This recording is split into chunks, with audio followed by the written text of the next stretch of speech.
Welcome back to Respect the Drive. I'm Tedward, and today we've got Kyle Connor, whose name may not be on the tip of your tongue in the front of your mind, but he is the electric vehicle Cannonball record holder. That's right, he drove a Tesla from New York to LA, arriving at the Portofino, and the journey is quite a bit different than in the petrol counterpart. So it's interesting because at this point, Cannonball has gotten so crazy fast that these sort of sub-segments of Cannonball are getting more and more popularized. And it'll be interesting to see how the electric vehicle record changes over the next decade, because obviously we're getting faster charging, we're getting better batteries, and it's certainly not the cruising speed that is the limiting factor. It is just the fuel, whether it be dino juice or electricity. Anyway, how are you doing? Are you okay? I am coping. The COVID thing still is driving me crazy. I'm, for the most part, solitary. For me, lately, I just keep losing things. And that's insane because I'm not going anywhere. So I'll put my phone down on my way to the bathroom in my house, and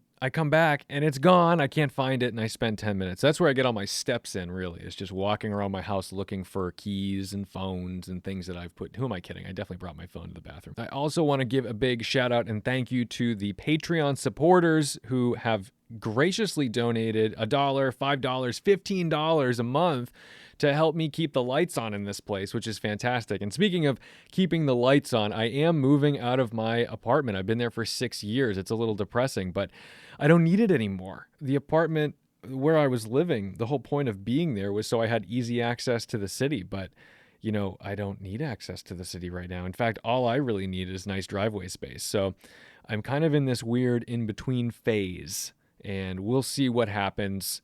But for now, this is what's going on. Also, shout out to Garage 42. Garage 42, a storage facility up in Woburn, Massachusetts. Great place if you need to get some of the toys out of the house. Maybe they're overcrowding the rest of the family. Maybe you'd like that garage space for something that goes in and out every single day. Or maybe you're just looking for winter storage, but let them take care of your vehicle up in Woburn. Shoot them a message if you're interested in touring the facility. They will set up a private tour, COVID safe, all the goods. All right, let's get into it. This is my conversation with Kyle. So how many miles a year do you drive right now? It's got to be close to 100,000. Like, you drive almost like a truck driver. I don't know anybody because I don't know what to call you either, because I still don't know what you do. Or I do, but I wouldn't be able to narrow it down. Like, I would never call you an automotive journalist or even I don't know. You just drive. I'm not a journalist. I'm not a YouTuber, but these are the things that I do. Yeah. And so I'm like in this weird space of, honestly, the YouTube channel does so well now. It's been amazing to watch that grow. We could live off of it if we had to. That's fantastic. And so our subscriber base is low, growing really fast because of this road trip series that we've been doing, but low. But our views are insane, and we have really long videos, so we can hit like 17 ads at someone. Exactly. That's honestly, YouTube auto does it, but some of these videos are just like making stupid money. I was like, who knew you could make this much money on YouTube? So what are you doing? What's your main focus on out of Spec right now? Because I know it started a lot with just your personal experience with the Teslas. Right. Is that still the case? Or, how do you stretch that? How do you take that idea and be like, oh my, yeah, it's an electric car. Like, what more can you say about it? And that's what makes a YouTuber. So what's your take on that? Yeah, it's tough because, I don't consider myself a YouTuber. I don't know. I just kind of film things here or there. Okay, so here's where I've been struggling with, out of Spec and everything that I've been trying to do. So, as you know, as a YouTuber, you are a slave to YouTube algorithms. You got to keep uploading, man. It's uploading, but it's also consistent content. It's the Doug DeMuro problem, right? That's why he had to start a second channel. It's why everyone else does. Yes.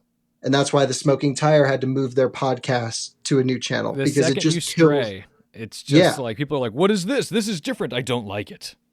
Right. And so, Out of Spec is still so new that there hasn't been a clear direction. But what has, without question, always taken off are these stupid long road trip videos that I'm like, I can't watch these. I don't know who does, but they're doing 200,000-300,000 views and they're an hour long. Right. And that's the thing is you found this niche and we're going to get into your feelings of Tesla and electric cars and our good friend Elon as well, but you found this niche where you can make, I mean, automotive content, there literally everything's out there. We've seen it all, whether we've seen all the sexy B-roll, hipster, like car show stuff, drift event stuff. Every car reviewer in the world is doing the same thing.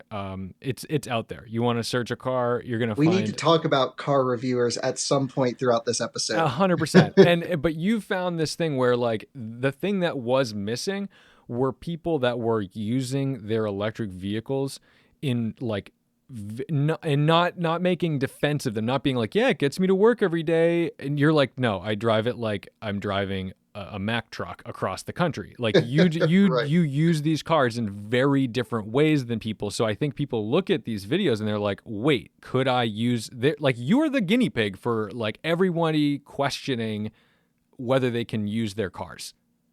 Right. Well, I would totally agree with that. I think that's an accurate statement. The out of spec channel itself is now going to have to become, based purely off of a slave to YouTube algorithms, an electric vehicle adventure channel, and that's it.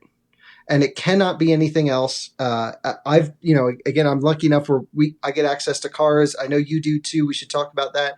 But I cannot even post car reviews on the out of spec channel because it kills the whole thing. Right. It all just comes crashing down. Right. It's like, 99% of our audience and subscribers come from Tesla. And don't get me wrong, I like my Tesla. I like electric cars, but I like normal cars too. I'm not like EV or nothing here. I just think it's cool new technology that it's fun to explore what you can do with it. That's purely my reasoning here. I'm not out to save the planet. I mean, I think it's a great byproduct that it could be more efficient and greener to drive an electric car, especially with more distance. But that's not the goal. The goal is just to do interesting things with cars. And again, I have cool access to electric cars. I own them. So let's do cool things. The struggle that I've been having is I started this new gig with Inside EVs and Motor1.com. It's part of Motorsport Network. They have like 17 outlets. And it's a huge conglomerate of automotive media. And they asked me to go and start their YouTube channel, which is the Inside EVs YouTube channel. Sure. And the whole basis was they're the world's largest site dedicated to plug-in electric vehicles. One, great to be a part of that because that's obviously I have a lot of experience with EVs. Cool to like nail the big dog in the playing field here. Like that was great. And then they're like, go make cool videos. And sure, I can do that. Let's go do cool things. And, but with that becomes press cars. It's like, okay, well, you have a new car, go review that, go look into it, go XYZ, go produce content. As you know, a lot of these fleet prep companies, we don't have to get too into it, they like to do weekly rotations. So they're dropping off their electric cars and then they're dropping off gas cars. I'm like, personally, that's great. Sure. Yeah, like I want to drive everything. Like bring an X6M over, fantastic. Bring whatever. I had the Toyota Land Cruiser Heritage Edition. I had some really cool stuff. And I'm like, this is awesome. Okay, now I need to provide content where? Like, right. I feel that pressure too sometimes because luckily with Winding Road Magazine, I can make a video about literally anything. It doesn't even have to have four wheels. If it's something that's motorized and goes and I can put a hat on, I'm good to go. But on Tedward, I often feel really weird doing like a Subaru Legacy review. I saw your Legacy review and I was like, this is going to be interesting. And I click on it and you're like, this is the most boring thing ever. I'm like, I knew it was going there. People, and that's like an honest, normalized opinion too. Like I got a bunch of comments. People were so mad at me. They're like, you're comparing this to the Porsche GT4. I'm like, absolutely not. I'm like, I'm comparing this to a Honda Accord. Honda Accords are awesome. Yes, they are, especially the 2 liters. They rip. That's what I'm saying. And I'm like, dude, like, how many more times do I have to say it's good bang for buck, amazing technology, it is like taking a Valium when you turn it on. It is just mind numbing. And that's fine, whatever. I assume every dislike is from a Subaru Legacy owner. It is what it is. Well, it's got to be. And so I would imagine for your channel, and I'll talk about a new channel that I just started in a second. I haven't really showed around much. and it's very similar to your idea. Your channel, you probably get spikes on cars that are hot with enthusiast groups because it would get shared around in the Mustang crowd if it's a GT500. Yeah. And then you can retain that audience and bring them for other vehicles. Which is funny because that that's totally true. BMW is like that. I'm not a BMW fanboy, but I post a video of an E39 doing literally anything. I could be going to the grocery store. I watch every E39 video there is. And there it is. And it gets shared around and people tell me, I'll murder you if you sell it. I'm like, oh my God, like what if I have to eat? Like what if that's like important to me to have cash? That's the thing. These E39 M5s, like you still have yours. I do. And they're amazing. And I don't know if I ever told you the story. When I was younger, my mom was pregnant with me. She owned an E39 5 Series, giving away my age, relatively young. And she totaled the car while she was pregnant with me. And I think the BMW badge got lodged somewhere. It's in there somewhere. I mean, it's in there somewhere. I mean, I still like them to some extent, but I if the press fleet next week drops off some 3 Series or even an M8, like I will be like, cool, I'll drive it, but I'm not going to get the fizz. I don't get the fizz. Modern BMWs do nothing for me. After the E92, I'm really out of it. But all right, let's go. We're going way fast. I need to talk to you about EVs for a second because like here's the thing. Like I know there are people who are EV crazy who are like it is a cult. It is a religion, especially surrounding Elon. And this is very weird to me because I'm weird. I'm not a big Elon fan as a person, and I'm already going to get hate. I'll probably get more emails from that than literally anything I've ever said. But when you like, I don't, I'm with Matt Farah about the creepy crowdfunding. I thought the Boring Company was cool with the flamethrowers. That's fine. That was legit. It was like, cool, you got a thing. Like, what are you doing? But with the Cybertruck, it was like, can you just give me $100? Just give me $100. This is never going to go to production. Just give me $100. And right. I tend like to share similar feelings. The Cybertruck thing kind of weirds me out. As you mentioned, the whole Tesla owner group, and I have to be careful because this is my entire income I'm talking about here. It is an insanely passionate group of vehicle owners. And it's one of the only vehicle owner groups I've ever seen that spans their interests out of Tesla. So it's like, okay, you just bought a Model 3. Oh my God, did you see the SpaceX Dragon just launched today? Like, where is this connection? Makes no sense. But somehow you're supposed to just know and love everything that Elon's a part of. And they're like hive mind too, because if someone like you, let's say you get a car, let's say Tesla comes out with some package or an update and you're like, yikes, this really like ruined my experience. They would hive mind together to shut you down, to make sure that your voice is muted. And that's what's really scary about the followers of the Muskers.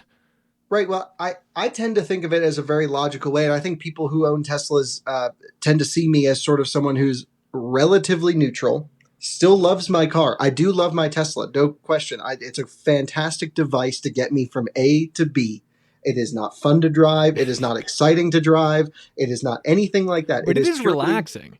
It is the most relaxing form of transportation because I put my butt down and then I just arrive at my destination. There's no vibration, no noise. And as a car enthusiast, it sounds like it should be everything that I hate.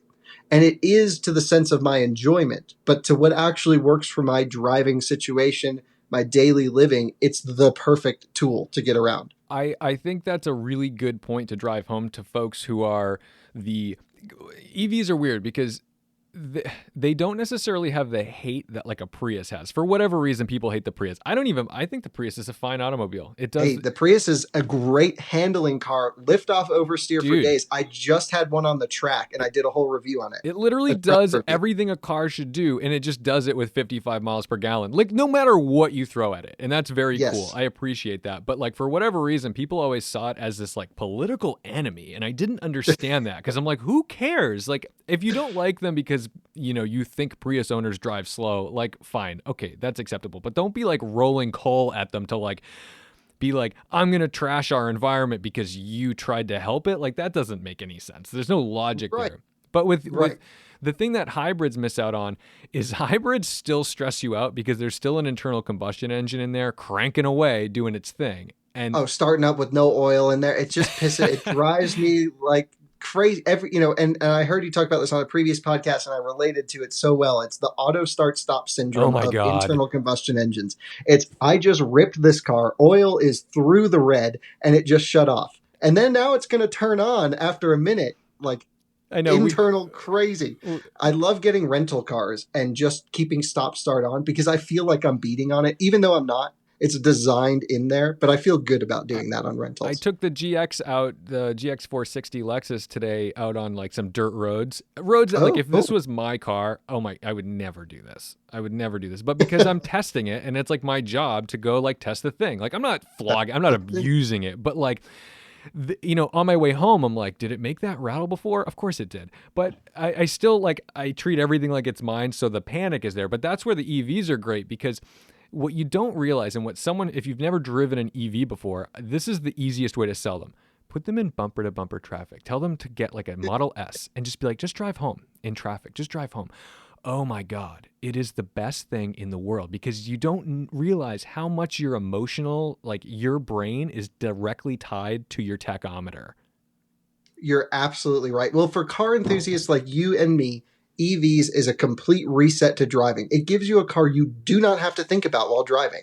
Every time I drive an automatic transmission, I kind of hit it a little harder to downshift it intentionally, right? You have all of these background mental things that are going on, and it tires you out without you even realizing. Idling at a idling at a red light in like a V8 M3 is an exercise of worry and fear because it never wants to idle exactly right, exactly smooth. So you'll hear it dip once in a while and you're like, oh no, what's going on? And then you freak out. And then but EVs, man, it's like you've just removed like 10 million small stressors that none of them individually could wreck your day, but collectively are aging you so fast.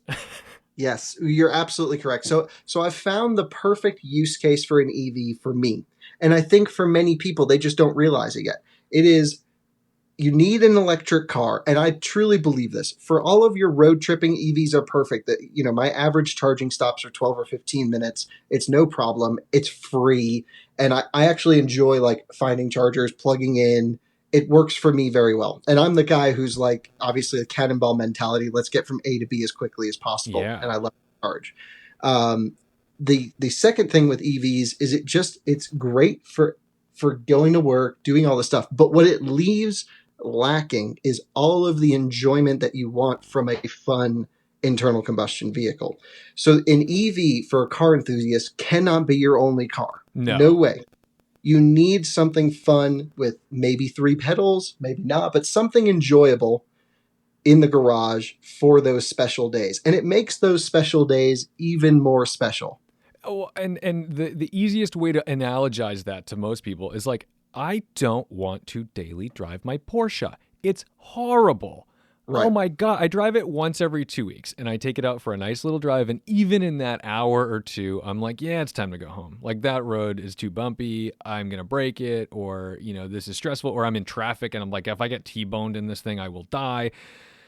People forget that like there's, and people also think that like, oh, well, it's boring. It doesn't do this. It doesn't do that. But I'm like, first of all, it's faster off the line than anything you've ever driven. It's Tesla Model 3 owners are the new BMW drivers because they are up my ass so fast. Like you pass them and they're pulling out of a parking lot and boom, there they are. Like, oh my God, that is not that no normal person should have that accessible torque at their disposal. It's crazy. It's crazy. Okay, we have to talk about this. Okay, so electric cars have redefined what many people view as good performance. So take our era of E92 M3s, right? Like I had anyway, it doesn't matter what I had, but I had some fun cars. Sure. And the idea was like a Mini Cooper GP. Like I had my GP. I used to rip up and down the Merritt Park. And you thought you thought that thing was fucking screaming, didn't you? And you know what? I knew it wasn't fast, but it had the fizz. It was fun. I could zip in and out of traffic. You're winding it out to 6,500, RPM each shift, and it's just a fun. You get in this Model 3, and I have the performance I've had the Model S as well. You get in any of these Teslas, and you put your foot down, and you're just like in a whole nother time zone. It's a different dimension. Instantly. It's so insane. You can literally get sick. Like, Yes. I'm very prone to like nausea lately, which I'm honestly, every time I talked about in that Subaru, I was like, man, this thing literally was so smooth it made me Yes, sick. I heard you say that. I'm thinking this is going to be like in 24 months, I'm going to get like a CAT scan and find out that I've had a brain tumor the size of a golf ball. You know what I mean? Like, I'm going to be like, oh, I'm going to look back and be like, that's when I noticed it. Yeah, that damn legacy. Goddamn legacy. But no, it's like, it's so fast that it would make like people over like 40 years old be like, oh, this is nauseatingly fast. Like, that's not a healthy thing to do. Right. So you have all these new people, and new as in new people that are interested in cars because of the technology of EVs or tech, right? And now they believe, they go out and they're buying their Model 3 Performance, that they're driving a sports car, and their car is 0 to 60 on paper faster than everything. Therefore, it's better. And so this is 99% of Tesla owners is performance is measured on paper. And as you and I know, and the saying goes around, you don't drive cars on paper.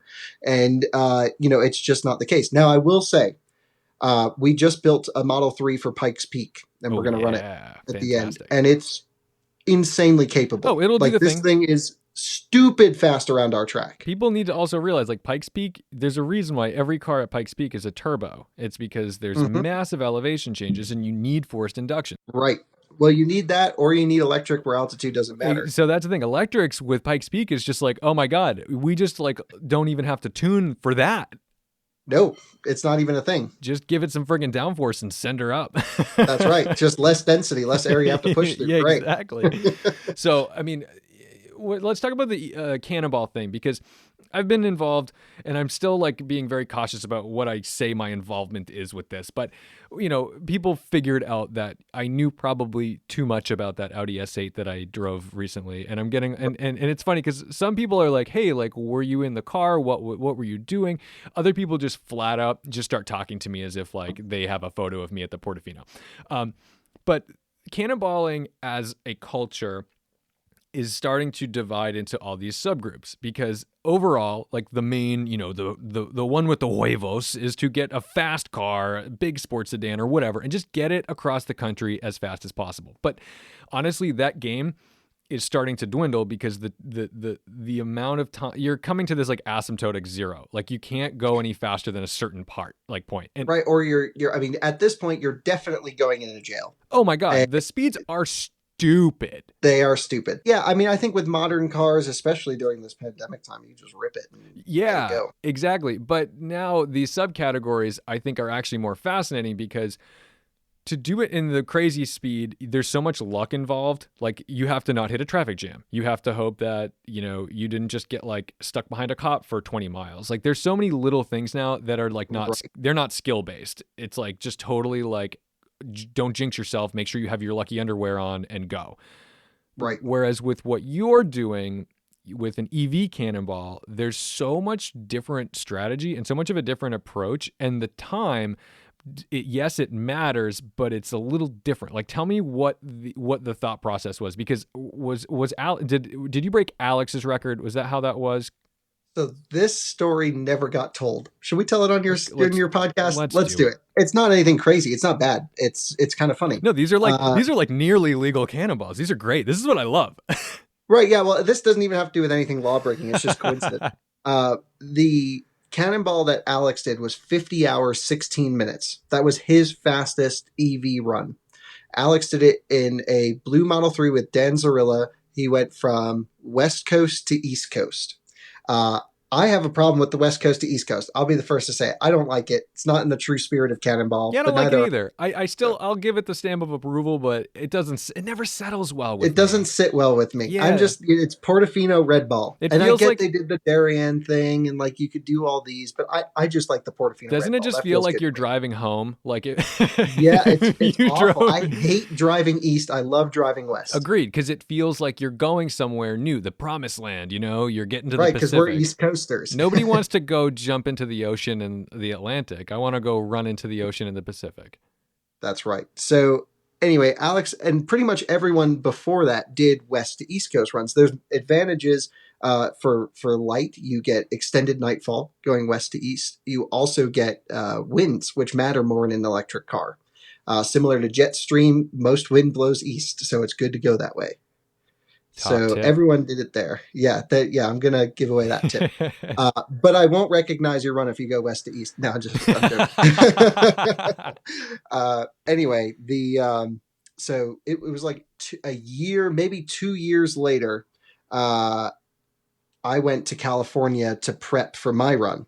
And what I was really concerned about was the time out of New York City and into Los Angeles from Barstow. I know the struggle. Yeah, this was the biggest.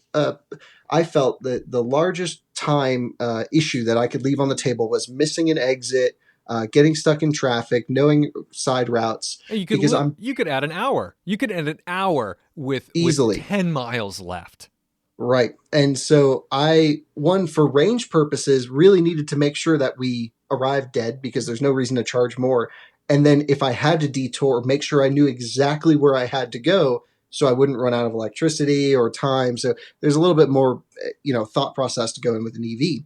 When I was out there, I stopped at the Portofino and I saw a black Model 3 with New Jersey plates. I'm like, that's pretty cool. Someone went cross country. No way. Good for them. I go back, we do our run, and then literally the day after I announced my time, I heard about that Black Model 3's run, which was slower, so we had beaten it, but they technically held the record for a few days, and the news really didn't get out about it because they were a little slow to post. I think that's something that a lot of people don't recognize about Cannonball who aren't like really into it. Like if you're in the know, if you are a Cannonballer, we know about so many more times that have been set, whether they were winning times or just incredibly fast, that when somebody says, for example, the 26:29 that I posted about, there's so many nasty comments that'll be like all that money and still didn't win. What a pussy. Right. And it's like, and I'm like, do you don't even understand what 26:29 means? Like you're looking at a clock. Think about it in the car. And then with that, like, you feel really bad for those guys because you're like, oh, if they wanted a little taste of glory and they were doing the responsible thing by maybe not announcing it that day, that night, right, whatever, like, and not everybody's like scurrying down to Atlanta to go jump on Ed's channel and tell the story. Right. And not everybody who's a Cannonballer, another thing, even knows Ed. There are people who are Cannonballers who just like think they had the idea and they go do it and they do it well.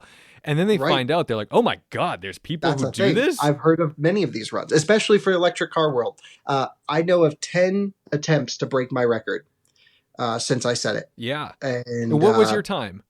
45 hours, 16 minutes. That's crazy fast for an electric car. For how many times you have to stop? 26. 26. And your strategy is like the 15-minute charge? So it doesn't necessarily matter on time. It was to charge only during when the battery can accept the most electricity at any given point, peak charging rates. And so a lot of I've seen electric vehicle runs trying to charge the least and to be efficient while driving, but the cars charge so fast, you can pretty much drive as fast as you want, pull in dead, charge it to 30, 40, 50% till it starts to slow down charging. Sure. And then go to the next and pull in dead again. And so unless you were able to, let's say, hack the battery software, which would in turn like damage the battery by trying to charge it too fast or overheat it or something, like you're limited by that. Yeah, it's almost a mechanical limitation at that point. Because if you throw enough current at the cells, the whole pack voltage will increase, and lithium really doesn't like much more than 4.25, 4.3 volts an individual cell. And then stuff will just catch it on fire. Oh. So it's pretty much like Tesla's really aggressive on their charging profiles. So I think they had it the most. Yeah, so we've seen in the occasional like garage fire. Right. Well, and again, it's hard to say any particular case, but I can't think of one that's happened while charging at a supercharger, at least. Right. No, neither can I. Which you would think that would be the most likely place for it to happen if it were when the cells are under the most stress. Yeah. Yeah. Yeah. Well, but I've never had an issue charging or supercharging. But yeah, the strategy with an EV now has to be peak charging rates, pull in dead, drive fast. So you're doing Cannonball speeds, but only for 100 miles at a time. How fast? So how fast can a Model 3 go? Like Um, 130? the one that I did it in, actually, so we just had this performance at the Salt Flats I at saw Bonneville that. last Oh my week. god, you guys Right. got to check the description for Kyle's Instagram and everything, because like I rarely message you on it, but I watch all your stories because I'm always just like, Uh, where are you right now? Like, what are you doing? well, Which this trip's been particularly insane, but we maxed it out. It's supposed to do 162, but we only got 157 on the flats. was that the case in back a couple years ago when you set the No. record? So that car would do, I did it in a rear wheel drive long range configuration, which, not to give away any secrets, that's the best one to do it That's in. the way to Uh, go. it's the one to do it. And I'll tell a little story about why in a minute. But that car can do 140. And so 140, the way that we had that car set up, which was lowered on super aero wheels, was okay. And we were able to hit it. It's been a year. I can talk, statute of limitations have passed. It's been I've a year learned 2 days ago. they never no They one don't care. it's amazing how fucking popularized and illegal this shit is, and people just don't like. I've never heard of anyone had a cop knock on their door and been like, No, they don't care. It's honestly it's a relatively safe event. There's never been a major accident involving another vehicle in Cannonball history. I do have fear of that now that the times are getting crazy. Like, I think that people are going so fast now that we It are only very takes one. we're so close to having that event. But all right, sorry. Anyway, your Yeah, car. it only takes one accident and the whole thing's done. It's true. The thing that I like about the EV runs though is they're not about max speed. It's about showcasing the improvement of technology. Yes. Now, eventually the technology will become so good that it turns into what the normal Cannonball is. I really think that that is so fast approaching. Yes. But at the same time, part of what you did is more of a testament to, like, can we get over the fucking range anxiety, because you can drive this car from coast to coast. So the fact that you can even get a car coast to coast without stopping at a private residence is a massive achievement for just the infrastructure alone of Tesla, of electric cars. Yeah, well, that's a good point. So there's been cross country routes for a while. I think we've done a good job on the YouTube channel showcasing a lot of the infrastructure, right? We went to the middle of nowhere this trip. We were in Death Valley, we were in Glacier National Park touching the Canadian border. We were at Moab off-roading a couple days ago. Like, you can go anywhere, literally anywhere in the continental US, and you don't have to worry about getting there and back to a charger. Um, and I think that's huge. What's the big thing now is, can you do that with a non-Tesla electric car? Oh yeah. So for those who that is a listen to great the question. yes, so for those who listen to the podcast who may not know, Tesla superchargers are just for Teslas. It's like your iPhone charger will only charge an iPhone. And so it's not, I mean, technically another manufacturer could pay to join the network, but it's not going to That's happen. just They're not already getting happening. full. And so now we're relying on third party, basically the third parties to put in these very expensive, unprofitable charging stations. Like And it's a what's huge problem. the big one? What, Electrify America or something? Is that So the Electrify America's is the fastest growing charging network. And what they are is Volkswagen Dieselgate punishment. And they are owned by Volkswagen AG. It's part of their agreement to put in infrastructure. And they have been doing a great job, like seriously, really good job of putting in top quality units, 350 kilowatt, the fastest ones you can get.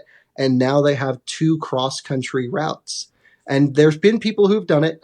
Jeff Glucker on Hooniverse, they did an Audi e-tron Cannonball coast to coast. There's others who have done it. But it'd be interesting to see what a Taycan could do at 270 kilowatt charging. I agree. And the reason honestly, the only reason I know this is because one of the, like, as a small YouTuber dude, I have a few like, not every manufacturer runs up to me and is like, "Hey, make sure you're at my event." Like Hyundai will, and Ford. I love the Ford marketing people, and They're the best. They invited me out. Rhonda, shout out to Rhonda. She's like, she's the friggin' best. Like, and it's crazy. If you don't know Rhonda, you don't even work in the car industry. But she's amazing. And so she had me over to Fenway Park to see the Mach E. That's right. Like months and months and months ago. And it wasn't a running version. It could move under its own power. And their marketing guy, made the whole big pitch to me about how, we're going to be better than Tesla because. And it was a very hard thing to listen to, because I'm like, I know that what you're saying although these might be facts, I also know that it's not that simple. And I'm curious what you think about how infrastructure for electric vehicles is going to proliferate, and and like Matt Farris said recently, he's like, dude, there's no effing way that if like LA saturates with electric cars that there's enough infrastructure to charge these. There just isn't. So like what happens, especially if you've got DVD versus Betamax, or you know what I mean, like HD, I don't even remember. DVD. Yeah, it's like you have different charging Blu-ray standards versus HD, and it's like, okay, so which one do you buy? Now you've got all of these charging stations around, yet there really is half the amount because you've chosen your technology. Right. Okay. So this is good stuff to talk about for sure. I get hugely involved with this. This is my day-to-day living. The first thing you mentioned is let's talk about what happens if everyone drives an electric car. Right now, we're good in the U.S. We have overcapacity of power in every region by about 30%, which I forget the number, but it's something like 28 million EVs we can handle comfortably. There's a difference between total power that we can generate in a year, whatever gigawatt hours it is per region, and then how much energy people need at a given time. So if everyone plugs in their electric car at 3 o'clock on a 100-degree day in Boston, they don't have the capacity for that. It's not going to happen. This is classic like Christmas supply chain. It's like, yeah, right. we can make this many a year, but if you all need them in the third week of December, we got issues. Right. So there's some plans that are going in. There's a couple ways around it. One would be you don't want to impact your consumers. So you just charge up big batteries or some sort of energy storage solution on the low times. And when you need peak demand, you just dump, a little bit from the battery into the car. So I forget the number, but a couple hundred Electrify America sites already have this technology built into them, which I think is really cool. And it saves the charging company on peak demand charges, which one charging session from like a Taycan at 270 kilowatt can run a whole electric vehicle charging station in the negative for an entire year, just in demand charges from one charging session. It's crazy because we're not talking about little power. These cars are taking like 2 Costco's into them. Like it's a hard problem. So now there's legislation going in that's going to help not have electric vehicle charging stations get hit with the same type of peak demand charges that a factory would, where they could plan out their energy use. Sure. So that's one side of it. I think Matt's absolutely right. If everyone decided to drive an EV in Los Angeles right now, it's not possible. But I think gradually we will increase capacity. We will add, I think the solution is add a lot of slow chargers and not so many fast chargers. Right. And and like you said, from a macro standpoint, you're like, yeah, the energy's there. From a micro standpoint, it's like that backup. Actually, you're in Colorado. I remember last Christmas in Colorado, there was like a snowstorm and it limited where people could go. And then there was like a mile backup of Teslas trying to charge at this one station. Right. And it's like, oh, great. Whereas like because that's the thing, they knew, like, they're like, oh, I can't get through this pass, right? It's like, you're just going to be totally on your own for 100 miles. So everyone has to stop. Right. Well, it would be the same with a gas station when roads are closed, right? We see lines at those. It's just electric cars take a little longer to charge, so the lines get longer. Exactly. And there's not any charging stations. Yeah, it's like having a really slow bagger at the grocery store. It's just that line's going to be a while. Exactly. She's great at what she does. Her organization is fantastic. It's just she thinks a lot. Yeah. So this problem will get, this is certainly short-term problems that will get figured out. One, with more chargers, and two, with people that can use their vehicles more and understand them as it becomes more common knowledge. But definitely having slower overnight charges rather than the mentality of I'm low, let me fill it up to 100% and drive 300 miles again. That's not how you drive an EV. No. You just plug it in whenever you're not using it and you just trickle it up and then you're good to go. And then on a road trip, when you stop at a highway rest stop, that's when you use the fast chargers for a 10-minute charge. And that's the mentality shift that works so much better with people's daily solutions. I never have to go out of my way to a gas station if I'm running late to a meeting. Right. I just get in my car and it's full in the morning. Isn't that beautiful? That is a really beautiful thing. I'm actually looking forward to I mean, I don't have like a charging station at the house right now, but I will happily just like let it trickle overnight through, a power Yeah, outlet you'll or get whatever. 60 miles of range on a 110 outlet. And I'm already on solar. I mean, my entire house is run on solar right now, so it's like we're good to go. Yeah, that's all you need. And that's pretty cool. And so I wanted to offer this too. Next time I'm in Boston, you should drive my car for a couple days. That'd be great. Because Tesla doesn't do press cars. So you should take my car. I would love. I was just thinking that, not necessarily your car, but yeah, me and Chris Amos talk about how Tesla doesn't do press cars. Right, I got to get Chris my car too. You guys are more than welcome to him anytime. So speaking of, you always are very generous with your vehicles and what you're doing, but you always make this offer that I need to just say out loud because it's fucking crazy. You're always like, "Hey, come to the track. Come to the track." So like you tell me, you have a racetrack? Like, what is this about? Right, so we have an automotive testing facility in North Carolina. It's a 2-mile long road course. It's a dream come true. And essentially, that's where I've put my company's headquarters. And it's in partnership with North Carolina Center for Automotive Research, which is the government body that basically, the short story is, Lotus built a track, Lotus ran out of money, and they didn't finish the track. So the North Carolina government stepped in, tried to finish a track, and then like under this, we're going to hire people and it'll be good for the local economy, hired like one person, and then didn't do anything with it. When was it that Lotus did that? When did Lotus start building that? 2008 is basically when the recession hit. They backed out. Man, that's so bizarre that Lotus would be. I mean, doesn't that say that like we might have gotten more than just like the end of the Elise? if they well, a lot of it honestly was funding for the Tesla Roadster project too. True. So that is where the track started. Now we've come full circle, and we're really turning it into like a great place for OEMs to come and test their EVs. So like that Mach-E drift car that everyone saw rolling around. Yes. That was all at our spot. All right, so so have you seen that the and it looks fake. It's like the spy video of the guy running through the woods. It's totally it's a marketing move by RTR. Okay, I thought so because I'm looking at this and I'm just like, this is too good. This is too. It has to be, and we went through and we made sure that no one got on the facility, and it's not it can't be real. No, everyone knows it's fake. Well, not only that, but like it was cute because they were trying to get the guy to be like, oh, and he's saying, what the fuck? And he's saying all this stuff. And I'm thinking to myself, I'm like, no car spotter on the planet would ever speak.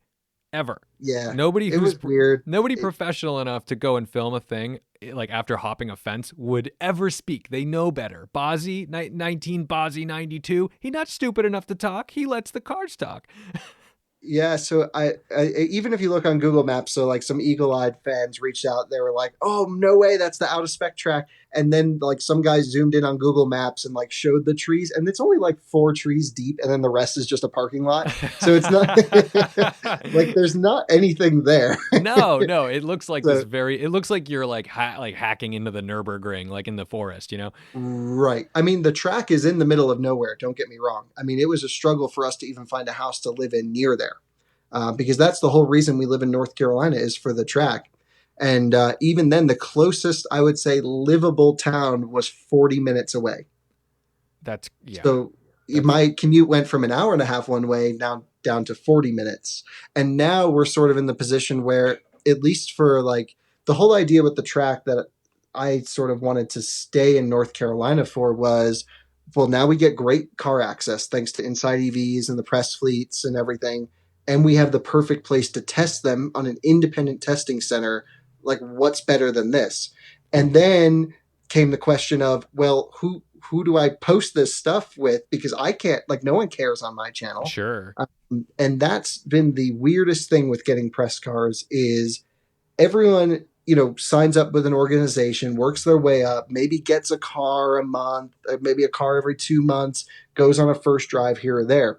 I went the complete 180, which I'm first world problems. Don't get me wrong. Yeah. It's, not complaining.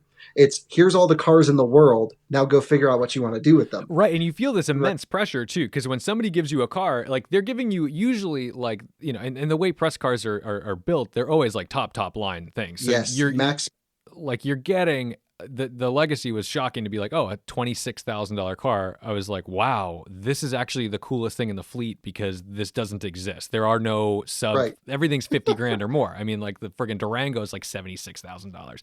Right. So, you feel this immense pressure that like, okay, they're going through the trouble to give you this stuff. They're giving you a tank of gas. They're making sure, well, if you're a gentleman, it's a half tank. So you always give them something on the way back. But, Right. I always give them my internal rule is a half a tank or more when I return it because I know they're getting it back with less tire than they dropped it off with. oh, for sure. What's your, like, I usually try to keep it to like 500 to 600 miles or so. I'm 2,000 a week. Wow. In the press cars? Yeah. Oh my God. I might do some more road trips. Yeah, I honestly, you talk to these fleet prep companies and they're just like, just drive it. And so like the first couple, I was like, let me actually, what's funny? What was your first press car? My first press car was the Gladiator Mojave, actually, which was cool. Oh, really? I was How like, was that? it's basically a Jeep Raptor. It's very cool. Was it squishy, like fun to drive over bumps in? Yeah, definitely not as soft as the Raptor. The Raptor is a lot more like, the Raptor. Raptor's like, let me hit a curb and just floor it. Yeah, and let me drink this hot coffee with no lid and jump the Yeah. thing. Like, that's fine. Whereas this definitely, you notice the bumps, but you're clearly not doing damage to it. And it even has hydraulic bump stops in the front. So, like, you could just drop this thing off of, like, a cliff. And as long as it landed on the front first, it would be fine. So the Jeep Mojave Gladiator, the Gladiator Mojave. Yeah. I have an interesting one. So my first day getting a press loan to me, not working for another company driving someone else's car, was wild. Since we decided to hit the go button on this Inside EVs YouTube channel, it was let's go make a ton of content. Let's go catch up on everything. Let's do it. I literally, in a span of 3 hours, never having a press car, had 3 cars dropped off in my driveway. Oh my! I would have had a And heart attack. I wouldn't have even been happy about that. I'd be like, "What are you doing?" Well, that was the thing. They all came from different prep companies. Oh, you and they have all were just like 3 different fleets. Yeah, they were all like, Yeah. "We're dropping it off today because that's like part of our rotation." I'm like, oh no, I don't know what to do here. So then, I have a cameraman, Timon, and so Timon and I were just like, all right, we need to do this car this day. And so I ended up requesting 2 cars for 2 weeks. Sure. And they were totally cool with that. But basically, all I did was drive the Volvo V60 Polestar for a whole week straight. Oh, I love that and video. let the other too. car sitting there. Yeah, you had great videos on that. I love the back road shoot. With Yeah, that looked great. That was so much fun. That was a great car. Honestly, it's my favorite car they've ever given that I've ever gotten out of the press fleet. And but not that will end soon because next week I have something crazy exciting. But basically, yeah, the whole press car thing was wild because it's certainly a dream job to drive someone else's car and to do that from your personal side. But then it's like, okay, I need to give the manufacturer some content, right? Right, you have to give them. I mean, they're giving you the thing in trade. Like it's. I mean, there is. You're not just They're not just like, hey, here's your free car. It's like, no, right, you gotta, and they drive them up from Atlanta to Rocky Mount, which is 7 hours for me. So See, literally, someone stays overnight twice a week to bring me a car. This is why my fleet company loves me because I'm like less than an hour away from the fleet. And that's not so like I get like these like really great old dudes that come that just I get the old guys too. They're all like ex-cops. They're so funny. Yeah. They're almost always named Tom or Charlie, and they just they come up. They don't. And the funny thing is like they're not necessarily car people, and I forget that. And so they'll drop something off, and I'm like, oh dude, I'm so excited. Yeah, they have no idea. And I'm talking, and I'm like, I sound like a child talking about Pokemon cards, and this guy's Yes. like, dude, I don't give a shit. Just sign the paper. Yeah, sign it, and I need to go back and get another car. Exactly. So, it's been wild. This is a whole new world. So what I'm doing now, my plan at least, is I'm doing obviously written reviews for Inside EVs and Motor One. If they don't want it or they've already reviewed it or I think a better outlet, I'm going to put it on Hooniverse with Jeff Glucker and everyone over there. Yep. And so now I feel like I can at least provide content on the cars, which is really good. So I still have a couple cars I need to write articles on. I had like a row of 4 really boring CUVs, like that. Not that they were bad, but I had like the CX-30. It's hard to write about stuff you're not interested in. It's just like, let me copy and paste. I don't know how to differentiate any of this stuff. They're all cars that I would never own.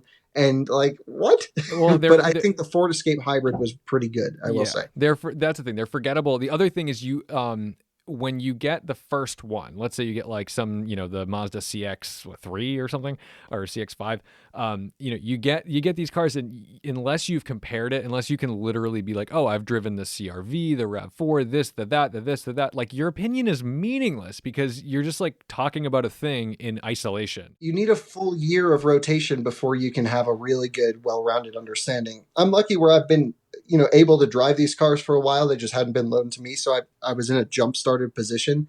But I still feel the same way where it's like, I don't exactly remember what the 2020 CRV drove like that I drove 6 months ago.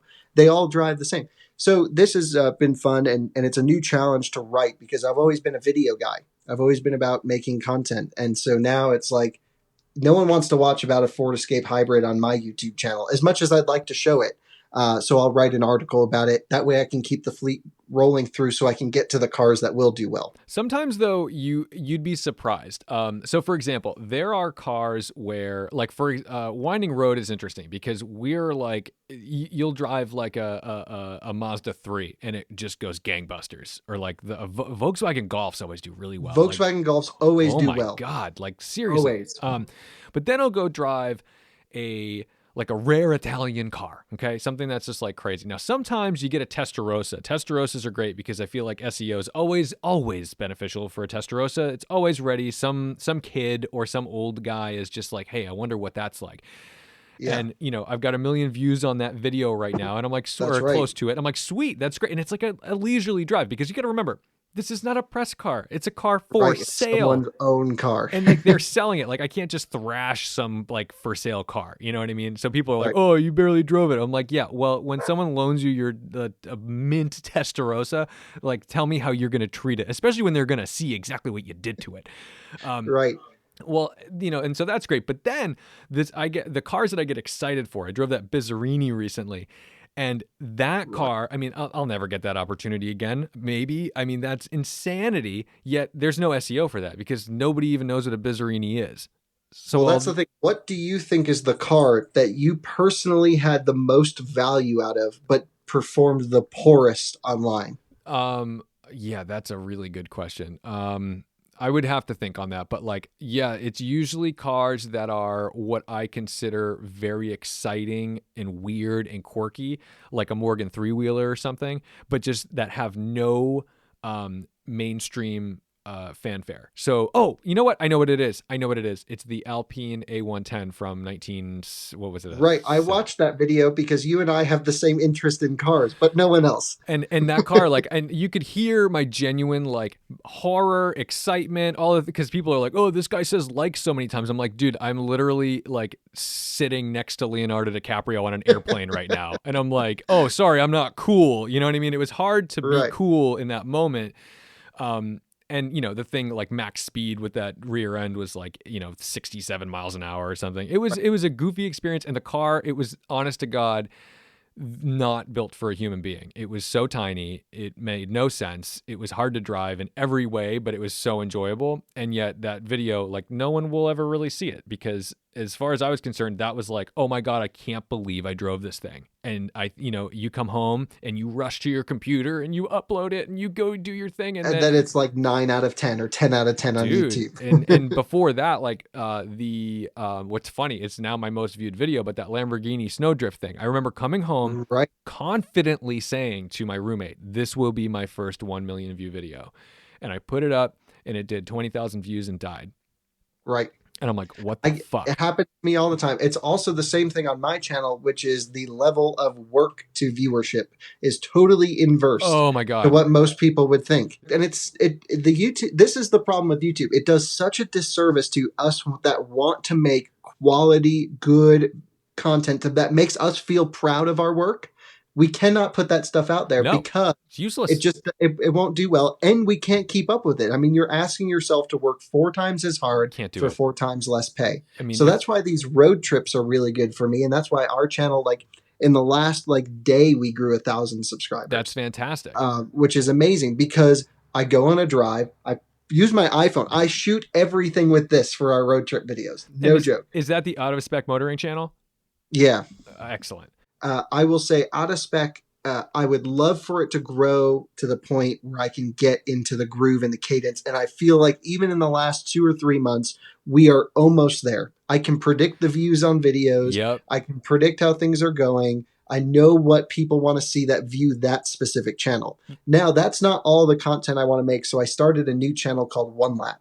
Gotcha. And One Lap is one lap of our track in any car. And it's sort of like a 10-minute long video at most. And it's, here's a blurb about the car. Here's the stats. Here's it ripping around the racetrack. And here's how it did compared to everything else. And that's it. So since you're unfairly typecast as the EV guy, what's your real passion? Like if I were to be like, hey, here's the car for the day, pick your poison. What are you driving? Oh, easy. It's a Morgan 3-wheeler. You know, it's funny you say that because I just got a text from a guy who literally was like, hey, do you want to drive a 3-wheeler? I'm like, yes, because I've driven one, but I only drove Alex's in Manhattan, which was not a relaxing or... Was it just the black one? Yeah, the one that did the West Coast to East Coast Cannonball, which must have been the worst cannonball of all time other than motorcycle cannonballs. He did that in the winter too. Ugh. So you're going to drive a 3-wheeler. So I've driven a 3-wheeler. I'm going to own one within the next 12 months, I predict. I love them. I love them. What is it about it? What draws you to that? I feel like I'm going to die at 40. Isn't it wonderful? It's amazing. And so, okay, this is what I've been trying to get to. I, next week, have the most amazing dream press car road trip that I can ever think of that will fail on any platform I put it on. Are you getting a 720S Spider with... No. Morgan is giving me their +4 for a California coastal road trip for a week. Oh, I mean, I don't get like, I got the tiniest pang of bitter envy for a second. I've mostly gotten over that in my age, but yeah, that's a good. Ooh, that's a well. Good You one. should fly out and come because be it's gonna be just the most amazing thing. I'm gonna write about it for Motor One, just because that's the largest platform I have access to. But and that's their BMW Turbo 4, right? I don't think so. I'm not totally sure if it's the +4, the FOUR, or the +4, the number 4. I've heard this, and it's too hard for me to decipher this. Okay, so the number 4 is basically all the old ones. It's the one with the four-cylinder in it. Oh, okay, yeah. So I think this is a BMW power plant. So it'd be similar to like what would be in a, I don't even know what's new anymore. Right, like a 328 or 330i. Yeah. Or a Mini Cooper S. Right. It's the B48 engine. Gotcha. And so the +4 number 4 everyone else gets, but not us in the US yet. We get it next year. Gotcha. So I think I get the last one of the current run. So before they go to the BMW engines, which it's going to be like a goodbye story, and here's its send off up the coast, and that's what it's going to do. If it's the BMW one, I'm just going to rip it everywhere and have a blast. Well, but I'm a 3-wheeler guy, but a +4 road trip in California. Alyssa's going to come with me. We're going to dress like we're in the 50s. Hell yeah. Cosplay is a big part of the Morgan experience. I wore like a Russian hat with like a bomber hat with the goggles and a scarf. And like people, not only were they like cool car, they were like, it was like you were at Comic-Con. They were like, wow, you look amazing because I'm wearing this leather jacket. I've got the scarf, got the goggles. And that is definitely like it. You would look so bizarre driving that car and anything else. Right. Well, the thing with the Morgan that most people will instantly realize if they've seen one on the road is it's the only car that you will get recognized by everyone in, but everyone doesn't hate you. This is huge.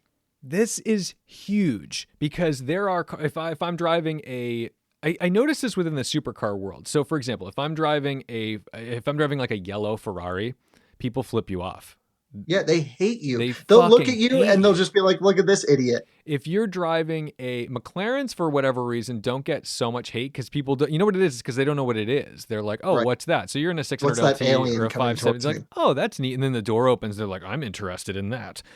An Audi R8, you get thumbs ups and you're the hero of all the Volkswagen boys. Well, in the Northeast, you get thumbs up. In the South, not so much. That's true. But you're right. The Morgan is one of those cars where no matter where you are, what you're doing, they are just so happy and they're not envious. They just want to be they're like on the sidelines cheering. Yeah, there's no Morgan owner who doesn't have a giant book of friends they could call at any time. Because everyone wants to go for a ride in a Morgan. You're not going to find anyone on the street. Like if you're bored one day, like we've been, obviously it's just been me and Alyssa for the most part. Like we haven't seen many people. But when this is done, if I had a Morgan, which I will in California, but it's still COVID time, I could just pull up to anyone on the street and say, let's go for a drive. They'll get in. It's amazing. Yeah, it is the coolest thing. So I'm very much looking forward to this trip. I'm probably my prediction is I'll have 5 mechanical failures during it, which I think is to be expected. For sure. It's part of and that's how you meet people. I'm looking forward to it. That's how you meet the Morgan. I can't wait to see where I break down. Everybody wants to push a Morgan. Yeah. I can't wait to see who I'm going to meet when that car breaks down. That is the ticket. So I think we should wrap here, but I do think that I want to keep you as one of those kind of semi-regular guests because you've always got really cool things going on. I never know where you're going next. Me either. I'm always fascinated by your journey. We planned this trip 2 days before we left.